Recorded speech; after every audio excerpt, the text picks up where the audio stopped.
Hello दोस्तों, कैसे हैं आप सब।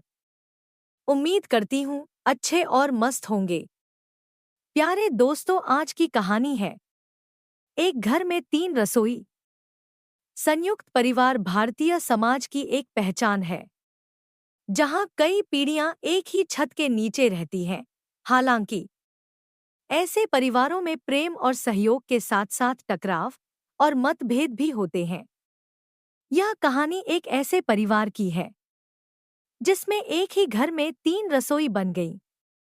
यह कहानी हमें रिश्तों को समझने, उन्हें संभालने और परिवार में एकता बनाए रखने की सीख देती है। गांव के एक बड़े घर में श्रीराम का परिवार रहता था। श्रीराम के तीन बेटे थे, मोहन, सोहन और रोहन। तीनों बेटे शादीशुदा थे और उनकी पत्नियां भी इस संयुक्त परिवार का हिस्सा थीं। परिवार की बहुएं गौरी, रमा और पूजा अपने अपने स्वभाव और आदतों में अलग थी। श्रीराम की पत्नी सावित्री घर की मुखिया थी। उनका सपना था कि उनका परिवार हमेशा साथ रहे और सब मिलकर एक खुशहाल जीवन बिताएं। सावित्री ने पूरे घर को संभाल रखा था। रसोई एक थी और सब मिलकर खाते पीते थे। समय बीतने के साथ परिवार में छोटी छोटी बातों पर तकरार शुरू हो गई।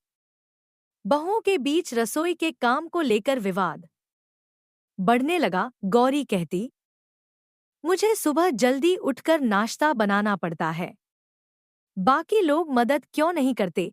रमा कहती, मैं अपने तरीके से खाना बनाना चाहती हूँ, हर बार मुझे दूसरों के हिसाब से क्यों चलना पड़ता है।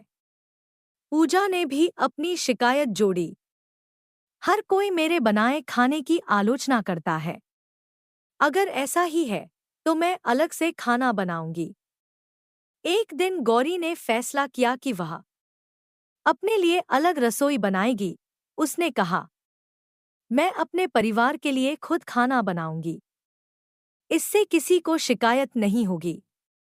गौरी ने घर के एक कोने में अपनी छोटी सी रसोई बना ली। उसने अपने लिए बर्तन, मसाले और सब्जियां अलग कर लीं।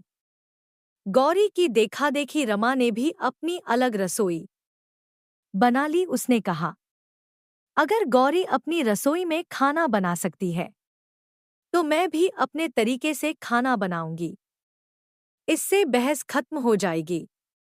अब घर में दो रसोई हो गई थी। दोनों रसोइयों में खाना अलग-अलग बनता था और हर कोई अपने हिसाब से काम करता था। पूजा, जो सबसे छोटी बहू थी, ने देखा कि गौरी और रमा अपनी अपनी रसोई में काम कर रही हैं। उसे भी लगा कि उसे अपनी रसोई बनानी चाहिए। उसने अपने पति रोहन से कहा, जब दोनों भाभियां अपनी अपनी रसोई में खुश हैं तो हमें भी ऐसा ही करना चाहिए। रोहन ने पूजा की बात मान ली और अब घर में तीसरी रसोई बन गई। अब घर में तीन रसोई थी और हर परिवार अपने हिसाब से चलता था। शुरुआत में सबको यह अच्छा लगा क्योंकि उन्हें किसी से कोई शिकायत नहीं थी। लेकिन धीरे धीरे समस्याएं बढ़ने लगी। तीन रसोइयों के कारण गैस, बिजली और किराने का खर्चा 3 गुना हो गया। हर बहू को अपना अपना खाना बनाने में अधिक समय लगने लगा। पहले जो परिवार साथ बैठकर खाना खाता था, अब वह अलग अलग खाने लगा। इससे रिश्तों में ठंडापन आ गया। बच्चों ने देखा कि उनके माता पिता और चाचा चाची अब एक दूसरे से ज्यादा बात नहीं करते। इससे उनके मन में भी अलगाव की भावना आने लगी। सावित्री, जो इस परिवार की मुखिया थी, यह सब देखकर बहुत दुखी हो गईं। उन्होंने सोचा, मैंने हमेशा यही सपना देखा था कि मेरा परिवार साथ रहे, लेकिन अब ऐसा लगता है कि यह घर केवल एक मकान बनकर रह गया है। उन्होंने कई बार बहुओं से बात की, लेकिन कोई भी अपना फैसला बदलने को तैयार नहीं था। एक दिन सावित्री के बड़े भाई, जो गांव में प्रतिष्ठित व्यक्ति थे, उनसे मिलने आए। उन्होंने देखा कि परिवार में तनाव है। उन्होंने सावित्री से इसका कारण पूछा। सावित्री ने रोते हुए कहा, भाई साहब, मेरे घर में अब 3 रसोई हैं। पहले हमारा परिवार एक था, लेकिन अब सब अलग अलग हो गए हैं। मुझे समझ नहीं आ रहा कि इसे कैसे ठीक करूं। सावित्री के भाई ने पूरे परिवार को इकट्ठा किया और कहा, संयुक्त परिवार में विवाद होना स्वाभाविक है, लेकिन यह सोचना गलत है कि अलग होने से समस्याएं खत्म हो जाएंगी। परिवार की ताकत उसकी एकता में होती है। उन्होंने एक कहानी सुनाई। एक किसान के 3 बेटे थे। वे हमेशा झगड़ते रहते थे। किसान ने उन्हें एक एक लकड़ी तोड़ने को कहा। उन्होंने आसानी से लकड़ी तोड़ दी। फिर किसान ने लकड़ियों का गट्ठर बनाकर उन्हें तोड़ने को कहा। कोई भी गट्ठर नहीं तोड़ पाया। किसान ने कहा, अलग अलग लकड़ियां आसानी से टूट जाती है, लेकिन एकता में ताकत होती है।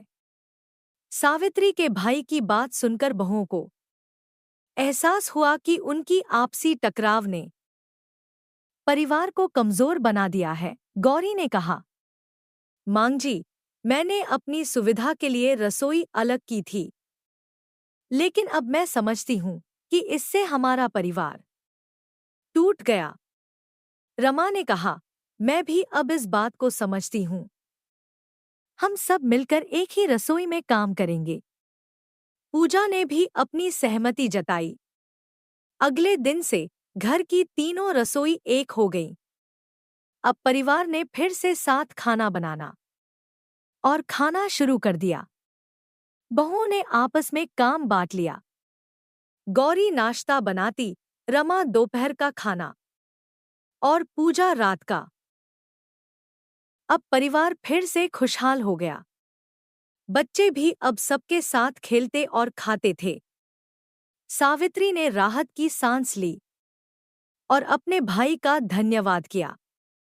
यह कहानी सिखाती है कि परिवार में मतभेद होना स्वाभाविक है, लेकिन इन्हें दूर करने का सबसे अच्छा तरीका संवाद और आपसी समझ है। एकता में ही शक्ति होती है। अगर हर कोई अपनी सुविधा के लिए अलग हो जाए, तो परिवार टूट जाता है। परिवार का असली सुख तभी है जब सब साथ हों, एक दूसरे का सहयोग करें और मिलजुल कर काम करें। श्रीराम का परिवार अब पहले की तरह एकजुट और खुशहाल था। तीनों बहुएं यह समझ चुकी थी कि घर को घर बनाने के लिए आपसी तालमेल और प्रेम जरूरी है। यह कहानी हर संयुक्त परिवार के लिए प्रेरणा है, जो यह दिखाती है कि मिलजुल कर रहने में ही सच्चा सुख है। प्यारे दोस्तों, यह कहानी यहीं पर समाप्त होती है। आपको यह कहानी कैसी लगी? कमेंट बॉक्स में जरूर बताएं। अगर आपको हमारी ये कहानी पसंद आई हो, तो कृपया हमारे वीडियो को लाइक, शेयर और चैनल को प्लीज सब्सक्राइब जरूर कर लें। इससे हमें मोटिवेशन मिलता है और आप तक ऐसी ही मजेदार कहानियां सबसे पहले पहुंचती रहेगी। प्यारे दोस्तों, नमस्कार।